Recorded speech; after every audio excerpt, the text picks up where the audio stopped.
Have you ever done everything right, worked hard, made sacrifices, put your family first, and still ended up with nothing to show for it except a set of cardboard boxes and a door closing behind you? And what if the house you were being pushed out of had only your name on the deed? My name is Caroline Reed. I am 30 years old, a licensed structural engineer in Hartford, Connecticut. And what I am about to tell you is not a story about a family falling apart. It is a story about one person deciding to stop holding it together, and what happened when she finally did. Before I get to that night, I need you to know something about who I was going in. I am not someone who creates conflict. I am not someone who calls people out at the dinner table or sends the kind of text message you regret in the morning. I was raised to be the steady one, the person the family called when the pipes burst at midnight, when the bills didn't add up, when something needed fixing and nobody else wanted to deal with it. I showed up every time. I handled it every time, and I never once asked to be recognized for any of it. That was simply my role, the reliable one. The one everyone leaned on and nobody thought to check on. So when my father Frank walked into the living room on that Thursday evening in October and said, not asked, not suggested, just said, as though it required no discussion at all, "Clear out your room," I stood there for a moment, the way you stand when the ground moves under you. My brother Derek had just pulled into the driveway with his wife Melissa, 8 months pregnant, 2 oversized suitcases, and the relaxed certainty of someone who already knew exactly how the evening was going to unfold. Melissa stepped inside, let her eyes travel slowly around the bedroom I had painted myself, the shelves I had mounted with my own tools, every square foot funded by my own paycheck, and said, almost casually, "It would honestly be better if you just left the house altogether." Frank nodded once. My mother Patricia dropped her eyes to the floor. Nobody said another word. And then, before I had time to form a single response, Patricia appeared from the hallway, holding 3 flat-packed cardboard boxes. Same brand, same size, same worn crease lines at the corners as the boxes I had used when I first moved in 4.5 years earlier. She had kept them in the garage the entire time. She set them down in front of me gently, without meeting my eyes, without saying a word, and standing there in that silence, I understood something that knocked the air out of me. This was not a reaction to tonight. This had been planned, possibly from the very beginning. I packed what I could. I walked out the front door. I told myself it was temporary, that it would sort itself out, that this was still my family, and families work things through. I believed that right up until a few days later, when my phone lit up at 11 o'clock at night. It was Melissa. Her voice was barely holding together. "Tell me it's not true," she said. "Please, just tell me it's not true. Stay with me." Because what came next changed absolutely everything. Before I tell you what was on the other end of that phone call, you need to understand who I was before any of this happened, because that context is everything. To understand how a family can take this much from someone, you first have to understand how that someone was raised to give, without ever asking for anything back. I was 25 years old when I passed the professional engineer licensing exam, a credential that fewer than 1 in 4 engineering graduates ever achieve. I had just accepted my first real job offer, a starting salary of $76,000, and I was sitting in a title company office on State Street in Hartford with a cheap blue ballpoint pen in my hand, signing my name to a $248,000 FHA loan. No co-signer, no co-owner, just me. My name, alone, on the most expensive document of my life. The monthly payment was $2,480, due on the 1st of every month for the next 30 years. The house had 3 bedrooms. I only needed 1, but I bought the extra space because my father, Frank Reed, 60 years old, a retired electrician living on a disability check of $1,580 a month, had just sold the mobile home he and my mother Patricia had shared for over a decade. They had nowhere to go, so I made room. We had a simple verbal agreement.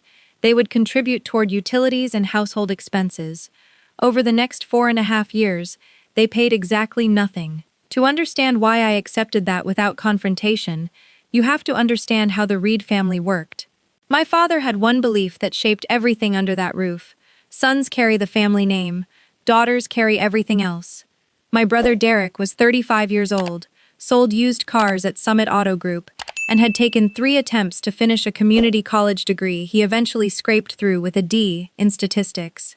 When Derek finally graduated, my father threw a backyard barbecue for 20 people, hung a banner that read, "Proud of you, son," in block letters, and stood there beaming like Derek had just defended a dissertation. When I graduated from UConn with honors, Dean's List 7 out of 8 semesters, my father sent a text message. 4 words. "Good for you, kid." No period, no exclamation point, no phone call, no barbecue. When I passed the PE exam, my mother Patricia's response was, "That's nice, honey. Your brother just got promoted to senior sales." Senior sales at a used car lot. That was the measuring stick. What nobody talked about was that Frank had been quietly lending Derek money from his disability checks, $5,000 here, $3,000 there, and then turning around to call me asking if I could help cover the prescriptions this month. I always said yes. I always said yes because that was my role in this family. I was the infrastructure. I held things up and nobody noticed until something needed fixing. And things always needed fixing. One night, at 2 in the morning, I was alone in the basement replacing a burst pipe. Hands cold and wet under a single pull-chain bulb. And I got the job done by 3 a.m. The next morning, Frank sat at the kitchen table drinking coffee and didn't ask a single question about it. But the following weekend, when Derek stopped by and walked in carrying 1 bag of takeout food, Frank stood up from his recliner and met him at the door saying, "That's my boy, always thinking of everyone." I stood in the kitchen doorway and said nothing. That was the dynamic. That was the air inside 214 Birchwood Lane. Over 4.5 years, 54 mortgage payments at $24.80 each, I put $133,920 into that house. On top of that, electricity averaged $390 a month. Water and sewage ran $95. Internet plus the sports cable package my father insisted on added another $210. I supplemented groceries by $160 a month because my parents ate every meal at home and never once pushed a cart through a supermarket. When the back section of the roof started leaking, I paid $4,800 out of pocket to have it fixed. When Frank complained the basement was drafty, I spent $3,400 having a heating system installed down there. I painted the entire exterior of the house twice myself, up on a 20-foot extension ladder. I replaced the kitchen faucet. I repaired the back fence. Add it all up, and the conservative estimate lands somewhere north of $158,000, from my paycheck, into a house where my name was the only name on the deed. My neighbor Eleanor Watts, 69 years old, had lived next door for 13 years and watched all of it. Every Saturday morning she would see me out in the yard alone, shoveling, painting, pruning, and one afternoon she leaned over the fence and asked me quietly, "Honey, where is your family when you're out here doing all this?" I smiled and told her, "They're inside. That's kind of the whole point, so they can be comfortable." Eleanor looked at me for a long moment without saying anything. I didn't understand that look then. Looking back now, I know exactly what it was. It was pity. And then one Friday evening, my brother Derek called. There was something in his voice, a brightness, a lightness that only ever appeared when he wanted something. I had heard that tone before, and when I heard it that night, something in my chest went still. Because I knew, the way you sometimes know before you know, that whatever came next was going to change everything. That Friday phone call lasted less than 4 minutes. Derek's voice had that particular brightness to it. The same brightness he used when he needed a cosigner, when he wanted to borrow my car for a weekend that turned into 2 weeks, when he needed someone to smooth things over with Frank. He told me he and Melissa were moving in. She was 8 months pregnant. They needed space. He said it the way you'd announce a vacation plan. Casual, settled, already decided. I asked when. He said Friday. It was Wednesday. They arrived with 2 large suitcases, 4 boxes of baby supplies, and Melissa, who stepped out of the passenger side and looked at 214 Birchwood Lane, the way a buyer looks at a property they're already mentally renovating. She walked through the front door, let her eyes move slowly around the living room, and I noticed something that landed in my stomach like a stone. The furniture had already been rearranged. A corner had been cleared. Extra seating had been added. Frank had known they were coming. He had prepared the house without saying a single word to me, the person whose name was on the mortgage. Melissa glanced toward the hallway leading to my bedroom, shook her head slightly, and said, "We're going to need an actual bedroom. I'm 8 months along." Frank turned toward me. Not to ask, not to discuss, the way you turn toward a piece of furniture that needs to be moved to a different room. "Clear out your room," he said. And that was that. I moved my mattress to the basement that same night. The basement I had spent $3,400 heating, so the house would be comfortable in winter. The floor was bare concrete. The only light was a single bulb on a pull chain. The air smelled like mildew and old cardboard, and somewhere in the corner, a joint in the cold water pipe dripped in a slow, steady rhythm that marked the hours like a metronome. The first night I lay on that mattress and told myself it was temporary. Maybe a week, maybe 2. On the second night, I lay there in the dark, listening to sounds coming through the ceiling above me. My ceiling, which was their floor. Melissa laughing on a phone call, music playing softly, and then the familiar creak of the bed frame I had assembled myself the year I moved in. I closed my eyes and counted the drips from the pipe. I got to 47 before I stopped. The next morning, Melissa posted a photo of my old bedroom to her social media. The room she had decorated with a crib and soft string lights, captioning it, "Family always makes room for the next generation," with a pink heart. 230 people liked it. The comments were full of congratulations. Not one person asked whose room it had been 24 hours earlier. Derek passed me on the stairs that morning and said, "It's just temporary, Caroline. Don't make this weird." On the third night, the pipe joint gave way. Not a burst, just a slow seep that soaked through the mattress while I was sleeping. I woke at 3 in the morning with my back completely wet, staring up at the ceiling in the dark, and I thought clearly, and without drama. I am paying $2,480 a month to sleep in a puddle underneath my own house. The next morning I came upstairs to make coffee, and Melissa looked up from the espresso machine I had bought and said, almost pleasantly, "Oh, you're still here?" I was still there for 3 more days. And then on a Tuesday, everything changed. I was sitting in my car in the parking lot at work, eating a granola bar between meetings, when my phone buzzed with a notification from a credit monitoring service I had signed up for 3 years earlier. The alert read, "New lien detected on property at 214 Birchwood Lane, Hartford, Connecticut." I read it once, then again. Then I put the granola bar down and opened the full report. A $102,000 mortgage lien, filed through Lakeside Community Bank, the same small community bank where Frank kept his personal checking account. The borrower listed was Caroline Reed. I had never walked through that bank's front door. I pulled up the signature image in the PDF and studied it the way an engineer studies a stress fracture, looking for exactly where the structure fails. The capital R in Reed was wrong. I write it with a straight vertical stroke.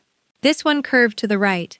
My middle initial, M, was printed in block letters. I have written it in cursive my entire life. Someone had traced my signature from the auto insurance document Frank had photocopied 2 years earlier, the one he asked to keep for his records. And then, like a slow light coming on in a dark room, I remembered something. 3 weeks before, Patricia had called and asked if she could borrow the house deed. Just to make a copy, she said, to show her sister. I handed it over without a second thought, because she was my mother, because I trusted her.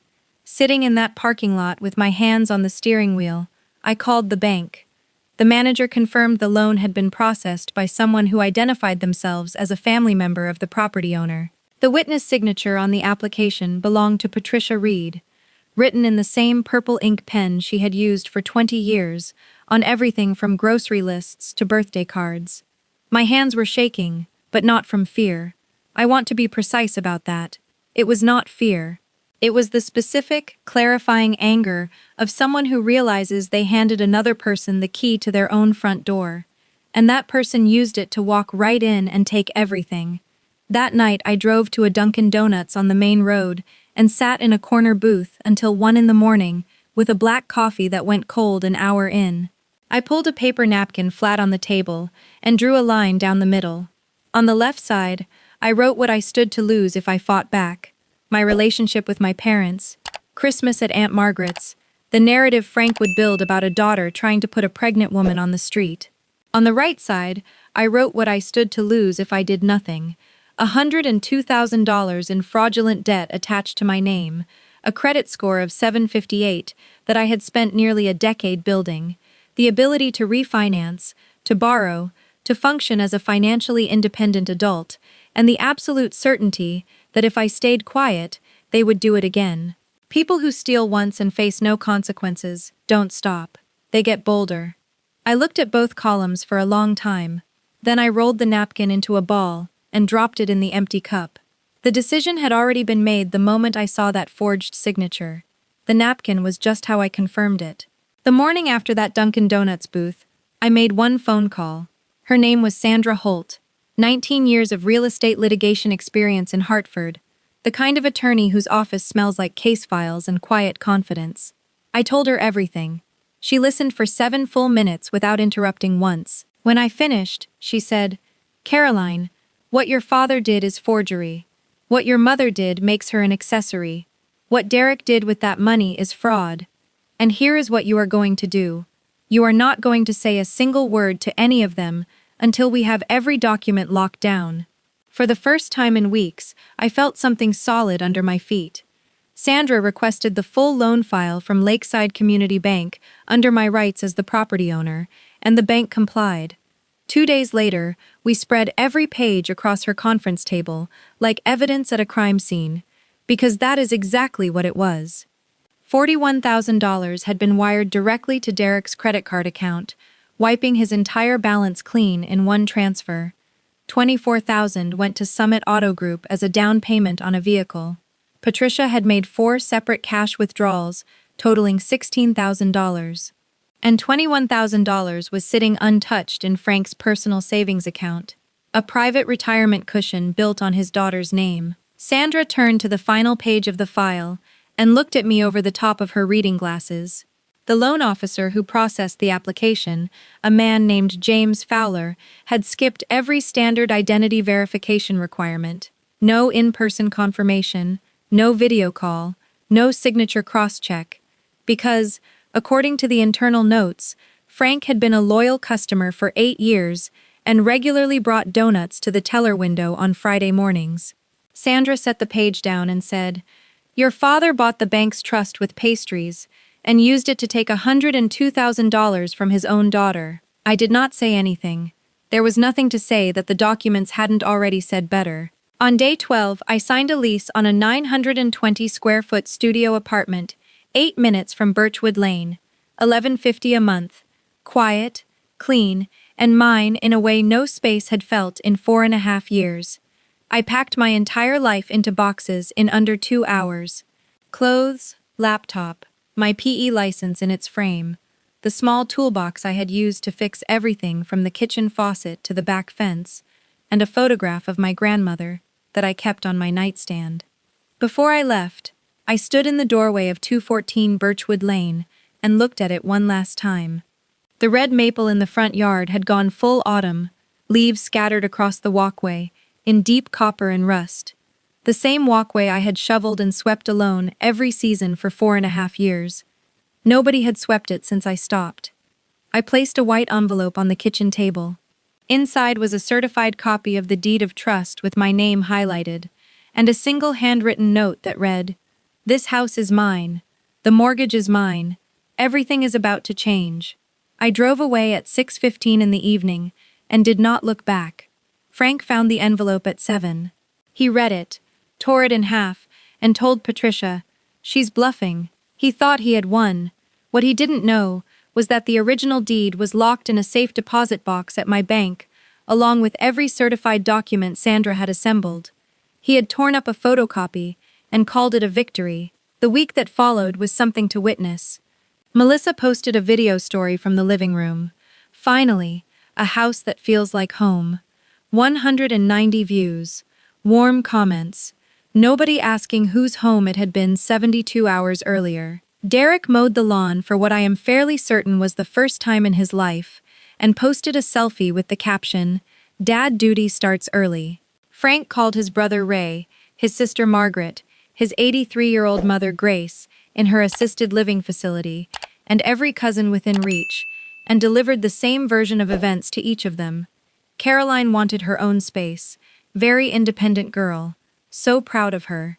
Patricia called me 3 days after I left, not to ask how I was, but to ask whether I had paid the electric bill before I moved out, because Frank said the lights were flickering. On day 5, the heating system malfunctioned, the same system I had spent $3,400 installing, and Frank called an HVAC company, who quoted him $3,100 for a diagnostic. Frank did not have $3,100, so he called me. "When are you coming back?" he said. "The house needs you. Not we miss you. Not are you okay. The house needs you." As if I were a replacement part that had been temporarily misplaced. I told him calmly that he should contact the HVAC company directly and that the utility accounts would be transferred to his name the following month. He hung up without another word. Melissa sent me a text that same evening. "This is really selfish timing. I have 6 weeks left." Selfish. I had put $158,000 into that house, and the first time I stopped, I was selfish. I did not respond. Some sentences don't deserve an audience. Patricia called at 9 o'clock on a Wednesday night. She was crying, but it was a particular kind of crying, the kind that rises and falls at convenient intervals, controlled and rhythmic, like someone adjusting a volume dial. She said Frank's back was worse. She said the stress was affecting his health. And then I asked her, directly and without softening it, about the forged signature. The crying stopped. Not gradually. Instantly, like someone had pressed pause on a recording. There was a long silence. Then, very quietly, she said, "Your father said it was for the family." I read her the transaction records line by line. $41,000 to Derek's credit card, $24,000 to a car dealership. You personally withdrew $16,000 in 4 separate visits. Do you want me to read you the dates? Patricia said. You're going to tear this family apart. Then she hung up. I sat alone in my studio that night, holding the signature comparison Sandra had printed. My real signature on the left, the forgery on the right. And I asked myself honestly whether I was being too hard, whether there was a version of this where everyone came out intact. Then I looked again at the witness line. Patricia Reed, written in purple ink, the same pen she used to write my name on birthday cards when I was a child. No, I was not being too hard. I was finally seeing clearly. 2 days later, Derek showed up at my apartment unannounced. I checked my Ring doorbell camera before I opened the door. He was standing on the walkway with his jaw tight and his hands opening and closing at his sides. I opened the door. "Are you out of your mind?" he said. "Dad says you're threatening to throw everyone out." I told him I was exercising my legal rights as the property owner. He laughed, a short, hard sound, and then I watched his expression shift the way it always did when the direct approach wasn't working, softening into the voice he used on the car lot when a deal was slipping away. "Melissa is 6 weeks out," he said. "You can't do this to her." I told him I wasn't doing anything to Melissa. I was undoing what had been done to me. Then he said, "You will never meet your niece or nephew." He said it like a final card, like it settled something. I looked at him and said, "That is your choice to make, Derek, not mine." I closed the door. He hit it hard enough on the way out that the frame shook. The Ring camera captured every second, his face, his voice, the timestamp reading 7:58 p.m. Sandra had the footage by the following morning. Frank spent the next 48 hours working the phones. He called Uncle Ray, Aunt Margaret, Grace in Northampton, cousins I hadn't spoken to in years, the same story delivered to each of them, polished and consistent. Caroline abandoned her family. Caroline is trying to put a pregnant woman on the street. The messages came in waves. Think about what you're doing. Family comes first. Your grandmother is heartbroken. Aunt Margaret called me directly and said, Frank would never do something like that. And that was the architecture of his strategy. 60 years of barbecues and firm handshakes and Sunday phone calls to his mother. All of it cashed in at once to build a wall around the truth. Sandra told me not to fight the narrative. Let the documents speak, she said. At the right time, in front of the right audience. She looked at her calendar. Frank had a baby shower planned. 52 guests. Catered. This coming Sunday. That, she said, is our moment. On day 14, a letter arrived from Lakeside Community Bank. The signature on the loan application did not match the verified signature on file for Caroline Reed. The lien was suspended pending investigation and would not be reported to the credit bureaus. My score of 758 was safe. The loan officer, James Fowler, had been placed on administrative leave. The bank had institutional exposure and every reason to cooperate with us fully, and on day 15, at 2:22 in the afternoon, a process server named Carl walked up the front path of 214 Birchwood Lane, past Melissa's welcome mat, and knocked 3 times. Frank opened the door. Carl handed him a formal 30-day notice to vacate, issued under Connecticut General Statutes, naming all 4 occupants. According to Carl's affidavit, Frank read the document twice, and his expression changed visibly between the first read and the second. 9 minutes later, my phone rang. Frank's voice was something I had never heard from him before. Not commanding, not controlled, just cracked open. "You're evicting your own parents?" I said. "You forged my signature on a $102,000 loan, Dad. The bank confirmed it in writing. You have 30 days. He said, "I did it for the family." I said, "You did it for Derek's credit card debt. I have every bank statement, every dollar, every date, every withdrawal." There was a silence that lasted long enough to feel like its own answer. Then he hung up. 4 minutes after that, Derek called, already shouting. I said, "This is no longer my problem to solve, Derek," and ended the call. Frank did not cancel the party. He told Patricia that evening, "We are going to show everyone we are still a family. Caroline is the one who walked away." He still believed he controlled the story. He had 5 days left to believe that. Frank had 5 days left to believe he controlled the story.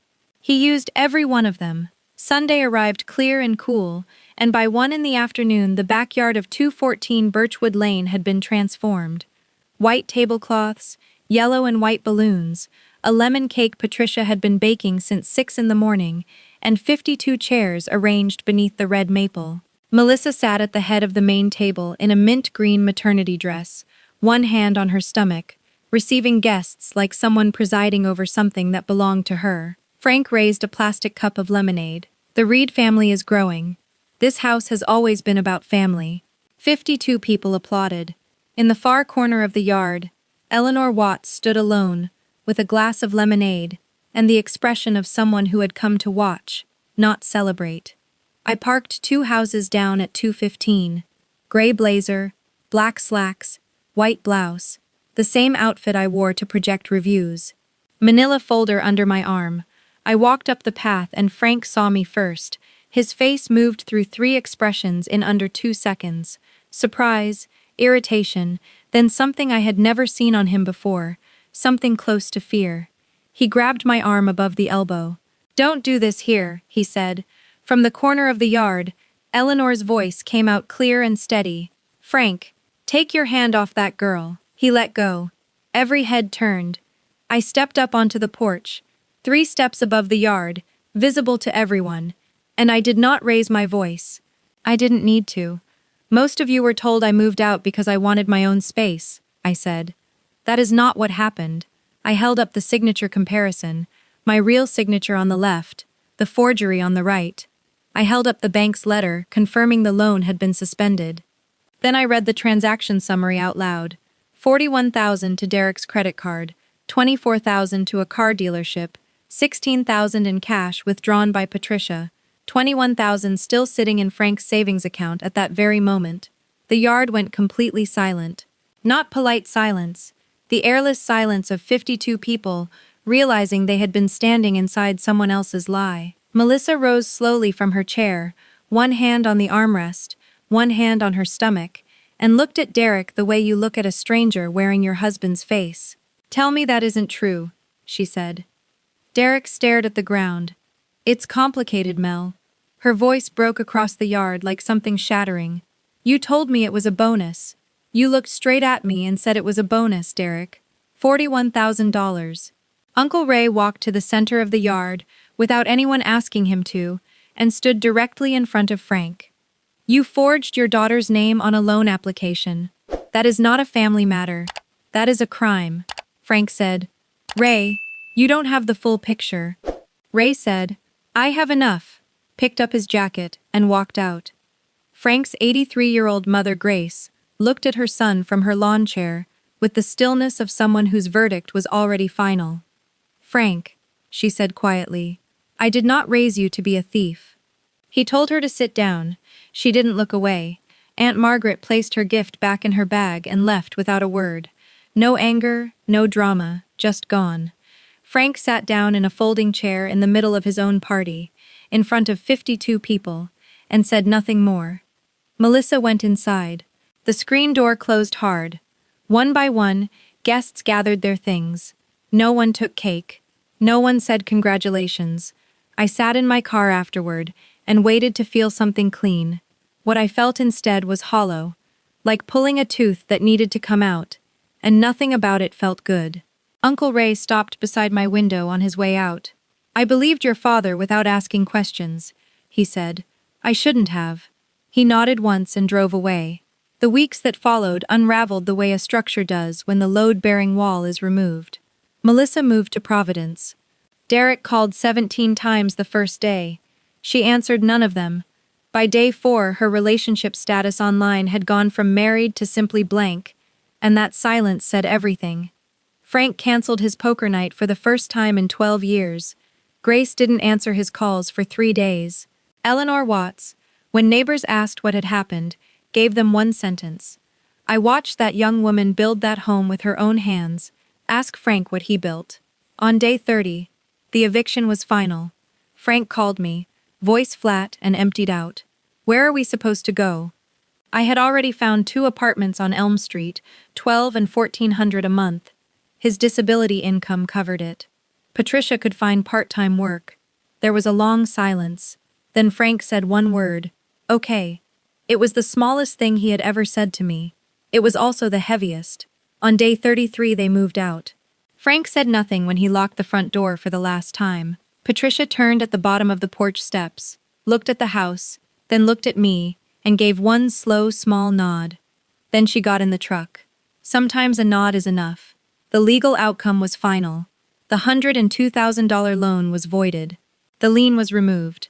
My credit score rose from 758 to 781. James Fowler was terminated. The bank offered $5,000 in compensation. I declined the money and asked instead for a written notarized commitment to implement mandatory in-person identity verification on all future mortgage applications. They agreed. I chose not to pursue criminal charges, not because it wasn't warranted, but because I had already won the things that mattered. Sandra sent one final letter. Any future unauthorized use of my identity would be referred directly to law enforcement without notice.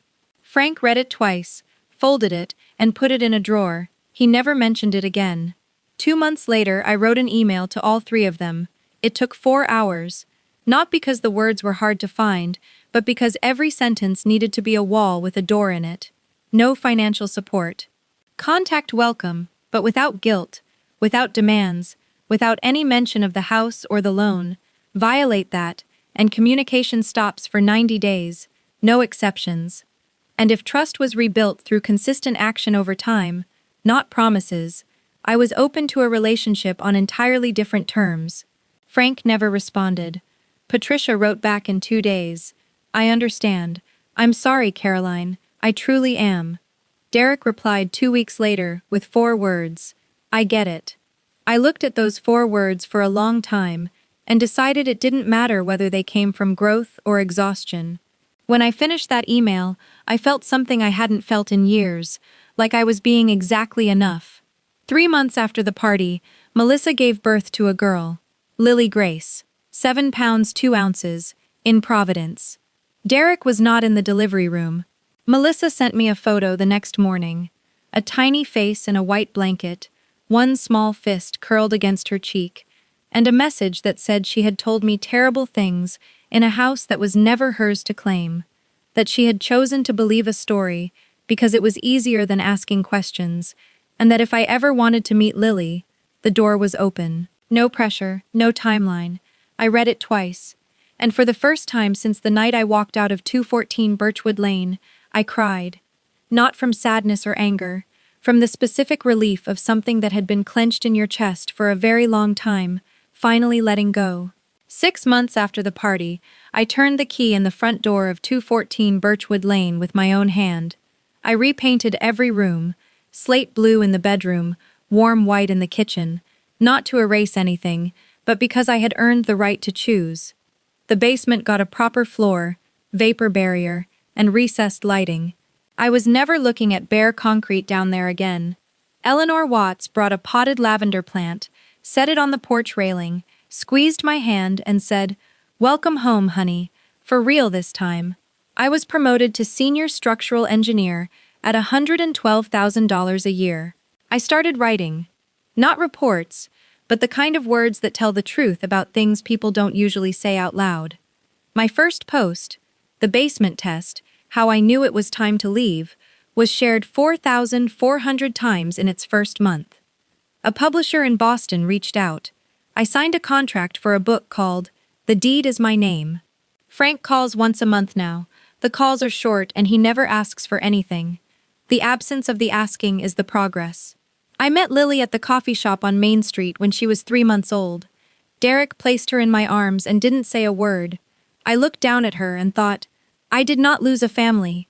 I lost a version of family that was never real, and I built something better to replace it.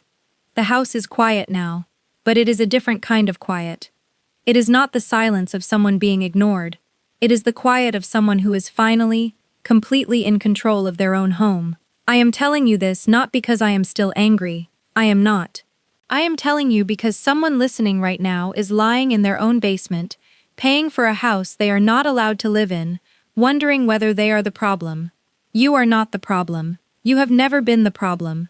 And the moment you decide to stop funding the lie, that is the moment your real life begins.